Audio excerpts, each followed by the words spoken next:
Hola, muy buenas. Bienvenidos a otro vídeo más de Industry 4.0 Systems, Industry 40.systems, nuestra página web. Dejadme que, como siempre, os la muestre y os recuerdo que si hacéis scroll podéis ver todo el histórico de vídeos y si os vais al final de todo tenéis el link de nuestro grupo de Telegram, tanto escaneable por QR como la URL aquí escrita. Y ahí sabéis que podéis pedirnos soporte. Muy bien, pues este es el segundo vídeo de la serie de Logs and Metrics, vamos a llamarla así. ¿Vale? La serie donde os vamos a enseñar cómo capturar los logs y la telemetría de los diferentes hosts. En nuestro caso, típicamente son gateways de IoT. Y cómo esto, pues, lo vamos a unificar en una arquitectura tal que esta. Esto que os enseño ahora es el primer vídeo de la serie que nos va a ir bien para explicar dónde va el vídeo de hoy. Al final, esta serie de vídeos es para entender cómo se monta toda esta arquitectura. Pues bien, hoy nos vamos a centrar en montar Grafana Mimir, ¿vale? Grafana Mimir es una base de datos de series temporales. Por lo tanto, es una base de datos especializada en guardar métricas a lo largo del tiempo. Siempre ponemos el mismo ejemplo cuando hablamos de series temporales, ¿no? Que sería el termómetro, ¿no? Pues en este caso habrá algún que otro termómetro, pero más incrustado dentro del PC. Al final, pues bueno, tenemos un termómetro donde recogemos datos, por ejemplo, cada minuto y los guardamos en Grafana Mimir. Pues esta es la especialidad de Grafana Mimir. Muy bien, ¿qué más veremos en este vídeo? Pues veremos que Grafana Mimir usa como storage a MinIO, que es un Object Storage, ¿vale? Es un Object Storage compatible, por ejemplo, con S3, ¿vale? S3 sería el sistema de storage de Amazon Web Services, que se ha convertido casi en un protocolo estándar de facto para almacenamiento de objetos. ¿Eso qué quiere decir? Quiere decir que tendremos escalabilidad horizontal en el almacenamiento. Por lo tanto, podemos guardar aquí no solo datos para un mes, podemos guardar datos para una vida, si queréis, ¿vale? Es decir, esto va a escalar y no se va a cansar de escalar. Por otro lado, como esto siempre penaliza en performance, en su forma de funcionar, pues internamente va a haber un memcached que nos va a servir para agilizar las APIs de Grafana Mimir. Luego veremos que para la parte de demo vamos a montar un Grafana Alloy que atacará directamente a Grafana Mimir sin pasar por Nginx Proxy Manager.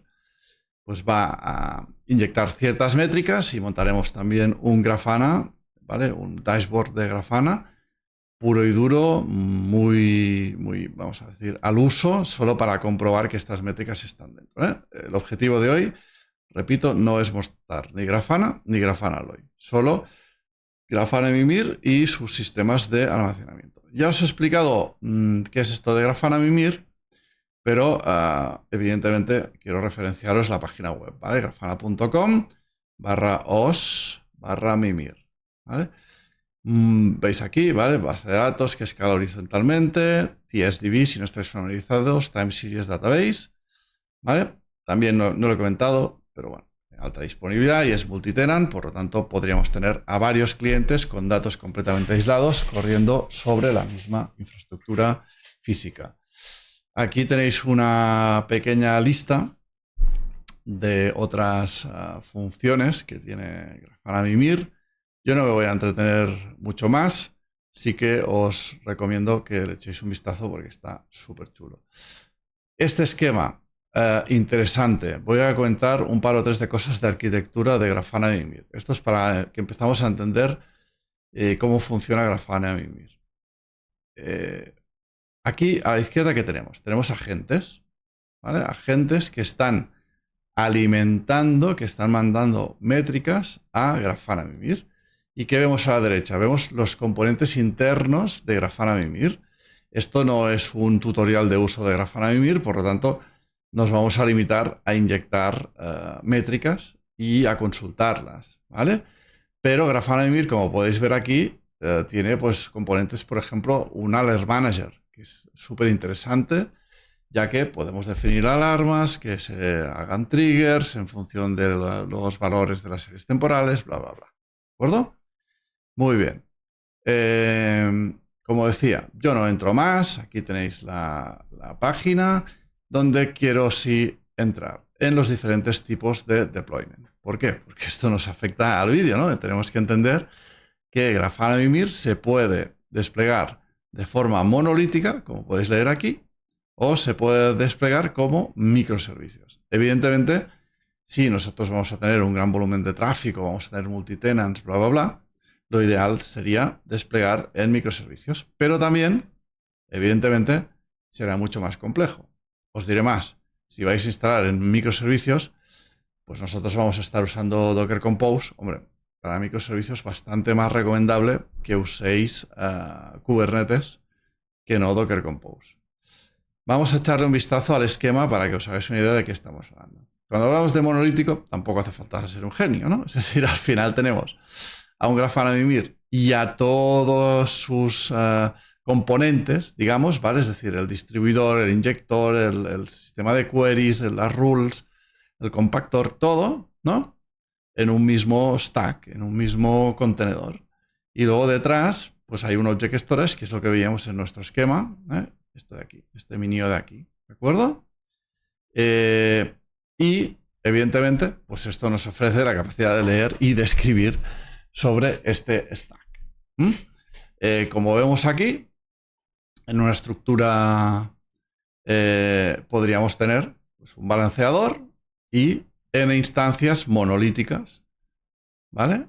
De Grafana Mimir. Sería una forma de escalar. Esto es muy interesante. Antes lo he obviado, pero una cosa chulísima de Grafana Mimir es que se monta en clúster solo. ¿Qué quiere decir solo? Quiere decir que cuando nosotros configuramos Grafana Mimir decimos cuáles son los componentes que queremos correr en esa instancia, porque podemos tener otra instancia que corre otros componentes, lo veremos en la parte de microservicios, pero yo puedo correr monolíticamente tantas veces como quiera Grafana Mimir y con un solo parámetro él se va a autodescubrir y con un load balancer delante podemos ya empezar a balancear capacidades de inyección y de lectura.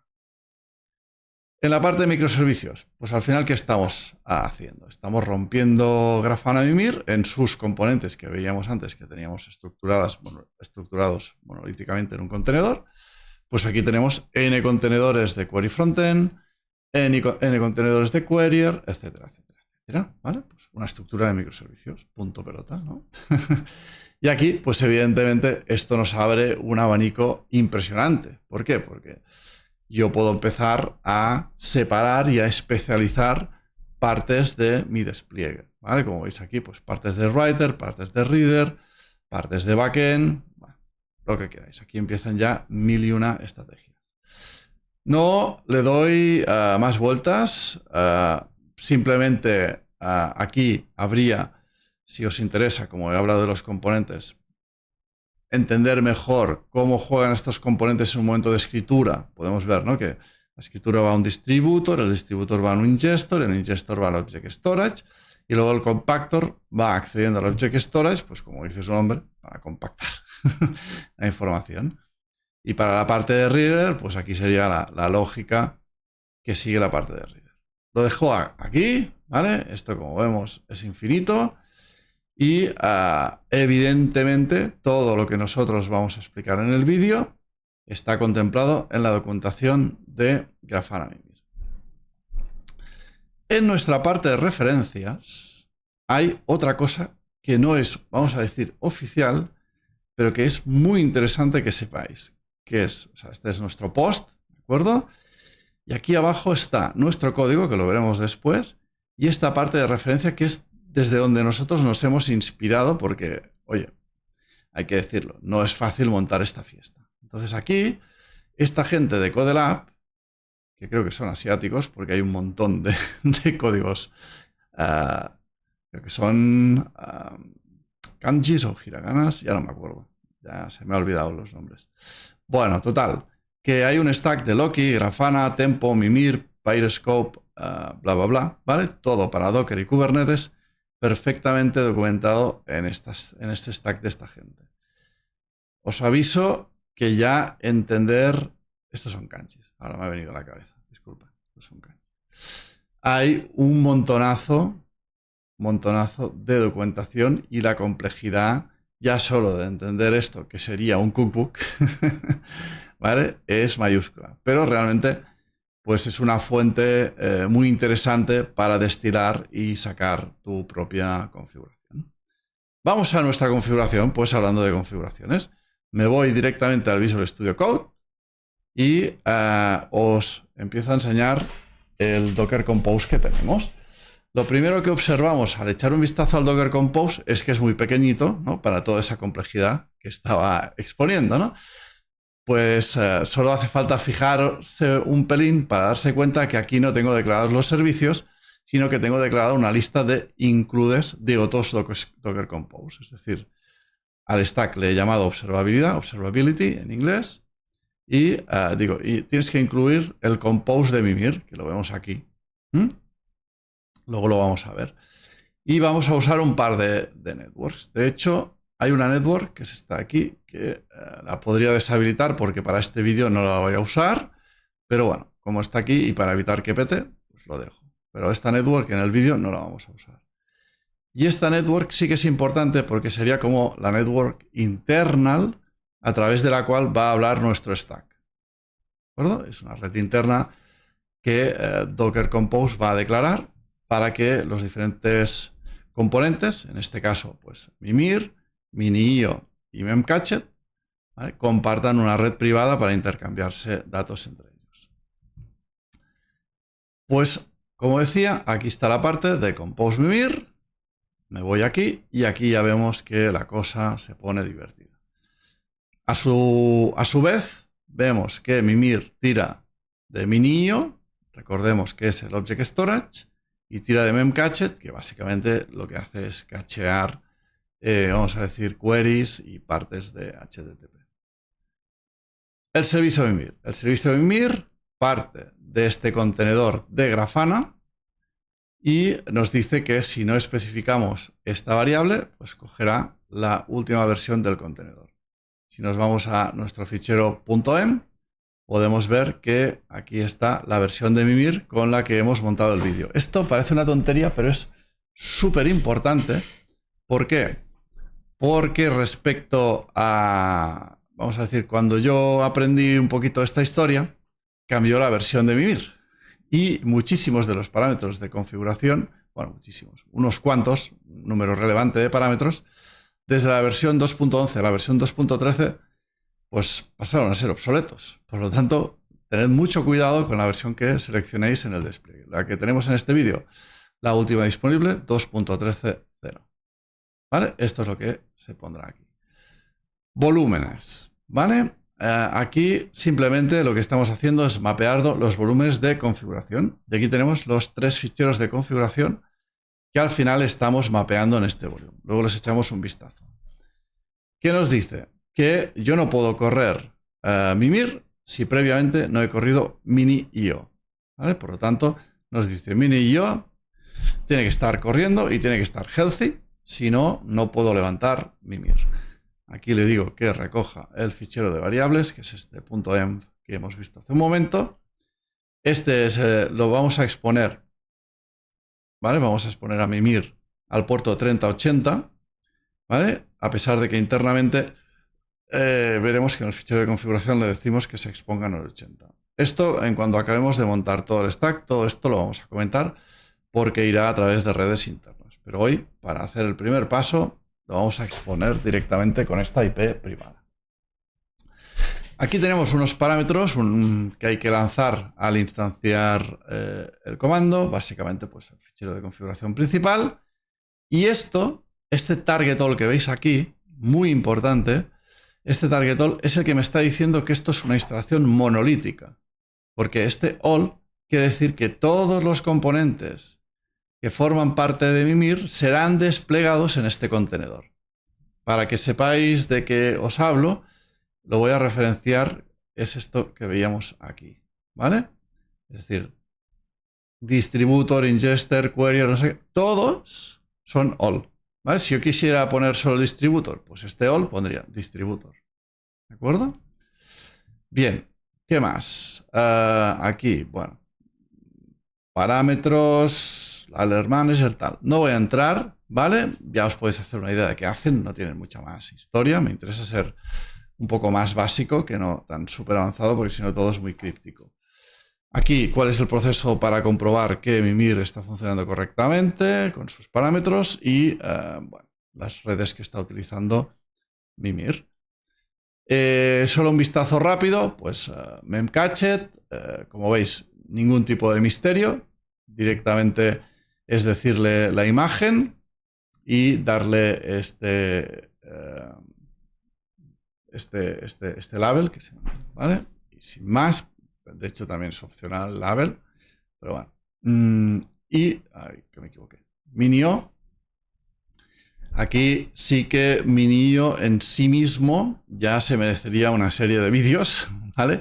Porque es infinitamente potente, es un Object Storage que os recomiendo encarecidamente que montéis en vuestros Home Labs o en vuestras empresas, porque realmente os va a permitir ahorrar muchísima pasta de Amazon Web Services S3. Realmente, como implementa bastante bien su protocolo, os da mucha flexibilidad, y hoy en día los Object Storage, junto con los Block Storage y con las bases de datos, pues se han convertido en son mandatorios, vamos a decir, ¿vale? Son obligatorios, pues realmente son muy potentes.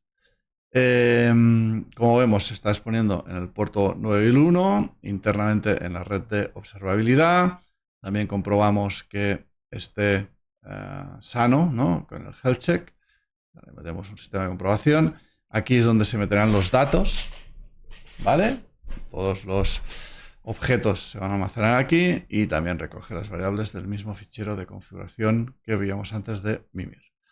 Uf, cómo se está alargando esta explicación, ¿eh? Os pido paciencia, esto es complejo, son muchos puntos. Todavía me queda repasar los ficheros de configuración. Y vamos para allá, ¿vale? Ánimo, lo vamos a sacar. El principal es este, ¿vale? El principal es este. Aquí vemos el target que veíamos antes, que lo estamos pasando por parámetro, por lo tanto podría directamente comentar esto si quisiera, ¿vale? No pasa nada. Si vais a usar multitenancy, muy importante, esto ponerlo a true, pero eso quiere decir que cada vez que inyectéis a Mimir tendréis que mandar queries con esta header donde se especifique cuál es el ID de la organization, ¿vale? Aquí tenéis un montonazo de parámetros. Lo más importante que es que especificarle que estamos usando un backend de S3, que es ese mini IO que estábamos viendo antes, ¿vale? Configuración del alert manager. Aquí es donde estaría lo del clúster que se autodescubre, que os decía antes, ¿no? El Mimir member list, ¿sí? Bueno, aquí hay un montonazo de cosas. En nuestro post, ¿vale? Aquí, a ver, dejadme ir hacia arriba, ¿vale? Aquí tenéis nuestro post y aquí tenéis explicado, bueno, referenciado, mejor dicho, el compose, el memcached, el Mimir y aquí, ahora, ¿vale? Dentro del Grafana Mimir, todas estas opciones os las hemos explicado para que entendáis por qué las hemos puesto, ¿vale? Podéis ignorarlas todas el primer día y a medida que vayáis trabajando, a medida que vayáis avanzando y os encontréis con problemillas, os recomiendo muchísimo que volváis a leer qué opciones tenéis puestas y cómo se están limitando, por decirlo así. ¿Por qué esto es tan importante? Os pongo un ejemplo. Si yo tengo un Alloy que por lo que sea pierde conectividad con Grafana Mimir, se le van a acumular datos. Por ejemplo, datos del día de ayer, ¿sí? Grafana Mimir, por defecto, datos más antiguos de 3 horas los descarta. Entonces, si vosotros queréis aceptar datos tan antiguos, por ejemplo, el día de ayer, pues hay que especificarlos en las configuraciones que os estábamos dando ahora mismo. De hecho, creo que la configuración que os estamos dando soporta 24 o 48 horas anteriores de inyección. ¿Esto en qué se traduce? Al final, pues más recursos, sin más. ¿Vale? Bien, pues ya está. Podemos pasar, si queréis, a la parte de demo. Solo mencionar que todo el código que yo voy a estar usando para la demo está en este repositorio de GitHub y que evidentemente en la parte final, ¿vale? Aquí está el link, ¿de acuerdo? Podéis ir directamente al link y yo voy a enseñaros, o voy a, mejor dicho, poner esto en práctica, ¿de acuerdo? Como ya hemos dicho que esto está listo para correr, digamos, ¿vale? Pues podéis clonar el repos, hacéis un docker compose app después de repasar todos los ficheros de configuración. Podemos ver que se han levantado memcaches, se ha levantado mini.io y se ha levantado Mimir. Podéis ver que Mimir está, creo que está en nivel de warning, los logs, y por lo tanto no aparece nada aquí. ¿De acuerdo? Dices, bueno, entonces, ¿cómo si funciona? Bueno, por un lado, sabemos que el contenedor está corriendo. Si se cayera, también lo estaríamos viendo. Por otro lado, lo que puedo hacer es, como decía, hemos montado, mejor dicho, aquí en scripts, ¿vale? Shell script muy tonto, que lo que hace es llamar a Grafana Alloy. Para los que no lo conozcáis, antes de que llegue el vídeo, pues simplemente Grafana Alloy sirve para recoger métricas de vuestros hosts y, bueno, métricas, logs, observabilidad, bueno, un montonazo de cosas, ¿vale? Integra un montón de agentes, ¿vale? Integra Promtail, integra Logstash, integra un montón de cosas, ¿vale? Perdón, integra Prometheus, bueno, de todo. Dicho esto, ¿vale? Esto lanza a Alloy. Vamos a decir configuración mínima, ahora la veremos. Y este es el fichero de configuración. Si echamos un vistazo al fichero de configuración de Alloy, podemos ver que es muy sencillo, muy tonto. Básicamente, nivel de log con el que se va a lanzar Alloy. Entonces, hace una exportación en protocolo Prometheus de su propia telemetría. Esto es lo que está haciendo esta línea. Es decir, que publica internamente un endpoint donde está toda la telemetría que él está generando y la expone en un protocolo que se llama Prometheus, que sería una especie de estándar de facto de la telemetría actual, ¿vale? Entonces, ¿qué tenemos que lanzar? Pues un scraper. ¿Para qué? Para que se conecte, como vemos aquí, a este exporter, saque los datos. ¿Y qué tiene que hacer con los datos? Tiene que hacer un forward, ¿no? Los tiene que mandar a aquí, que es el remote write, que esto sería, vamos a decir, donde se manda la información a nuestro Mimir. Recordemos que tenemos a Mimir corriendo aquí, ¿vale? Esto está corriendo en esta IP privada, ¿de acuerdo? ¿Sí? Recordad que hemos expuesto Mimir en el puerto 3080 en el compose. Esto está aquí, ¿veis? ¿Sí? Por lo tanto, yo tengo que decirle que esto se inyecte en el 3080. Estos serían el endpoint donde se inyecta la información con formato Prometheus. Y listo. Por lo tanto, siguiente paso. Volvemos a consola, lanzamos el shell script y empieza la fiesta, ¿vale? Esto va a empezar. A ver, ¿cómo lo podría explicar? La idea es simplemente que esto va a periódicamente scrapear esa información de Prometheus. Ahora, pensad que yo he ejecutado esto y por lo tanto tiene datos temporales. Si queremos deshacernos de los datos temporales, es realmente sencillo. Lo podría yo cortar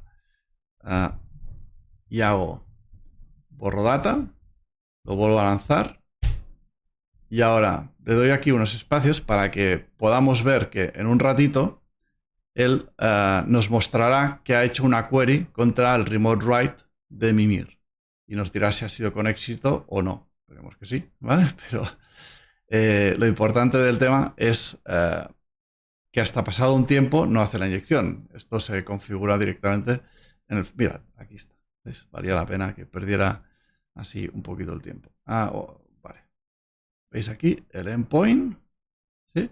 Se ha tirado 23 segundos inyectando datos. Esto es el remote write.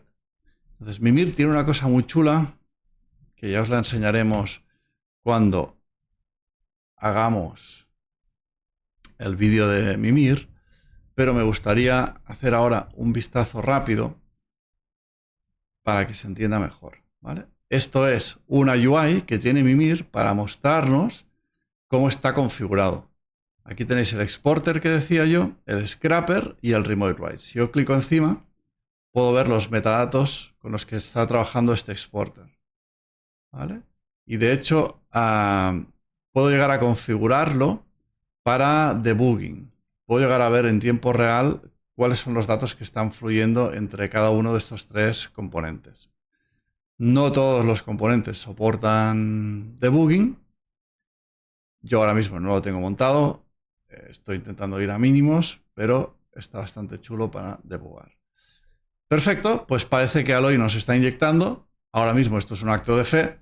¿Cuál es la propuesta? Pues la propuesta es que aquí en Grafana, con este simple comando de Docker, lo que vamos a hacer es simplemente lanzo un Grafana que tiene visibilidad de la Network Services, que al final esta network es para que pueda ver la parte de observabilidad.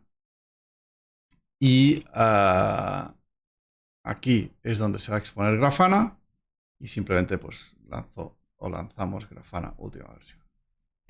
Lanzamos el script, nos vamos al browser. A ver, tengo que minimizar esto para que podamos ver el browser. ¿Y qué decimos? Pues vamos a la IP interna, puerto 3000. Esto es un Grafana recién instalado que no tiene siquiera passwords. ¿Vale? Se los doy yo. ¿Qué tenemos que hacer al entrar en Grafana? Primero definir el data source. Siguiente, pues damos aquí y decimos, voy a usar un data source de tipos Prometheus. ¿Por qué? Porque Grafana Mimir es una base de datos que implementa el protocolo de Prometheus, que como he dicho antes es un estándar de facto de telemetría. Para conectarme, como voy a conectarme internamente por las redes que he definido en Docker, ¿sí? Le puedo poner directamente el nombre del servicio de Docker. Y con /Prometheus le indico que quiero usar la API compatible de Prometheus que tiene Mimir. Entonces, el resto lo dejo por defecto, no hace que toque nada, le doy a Save, me dice que ha podido conectarse, perfecto. Me voy al menú y le doy a Explorar, ¿vale? Explorar, cuando yo le dé a Metric, veré qué métricas ha inyectado Alloy. Y ahí están. Estas son todas las métricas que nos ha inyectado Alloy con esta prueba de concepto. Por ejemplo, si yo me voy a info, pues por ejemplo aquí tengo información propia de Alloy. Lanzo esta query y aquí debajo veo que esto es la información que se ha guardado en Mimir, ¿vale? Con todos estos metadatos. Hay una forma más chula de ver esto que es así. Vale. Lo veis, ¿no? Branch tal, versión de Go tal, bueno, todos los metadatos que ha usado esto para funcionar. Si quiero ver algo más chulo a nivel de telemetría, pues le doy a CPU, por ejemplo, y le digo que quiero ver pues el uso de la CPU. Le doy a esta query y aquí podéis ver, voy a poner, por ejemplo, los últimos 5 minutos para que se expanda. Estos son los datos que se han ido recogiendo. ¿Veis? Último valor, 1,34. Ay, no me muestra más valores. A ver, esto en formato de tabla tampoco. ¿Por qué no me muestras más valores? Sería un tema de rango, supongo. Supongo que le he cortado tanto. Nada, solo me muestra el último valor. Pues nada. Imagino que no le estoy poniendo bien el filtro de tiempo y solo me está mostrando el último valor, a pesar de que la gráfica sí que me lo está mostrando bien. No pasa nada. La idea yo creo que está entendida. Hasta aquí la demo. Hasta aquí la demo. Y hasta aquí el vídeo, ¿vale? ¿Qué hemos visto? Hemos visto en este vídeo cómo hemos levantado con Docker Compose un Grafana Mimir que está utilizando Mini.io como Object Storage para todos los datos que está recibiendo, Memcached para acelerar su funcionamiento y hemos montado un Grafana Alloy en modo super prueba con una configuración ínfima simplemente para que mande algún tipo de dato a Mimir y un Grafana igualmente puramente de demo para que nos pueda mostrar que efectivamente Mimir está funcionando correctamente. Y eso es todo, chicos y chicas. Espero que este vídeo os ayude. Y si tenéis dudas, pues ya sabéis, os vais a nuestra página web y en la parte inferior tenéis el link del grupo de Telegram para pedir ayuda. Sin más, y hasta el próximo vídeo.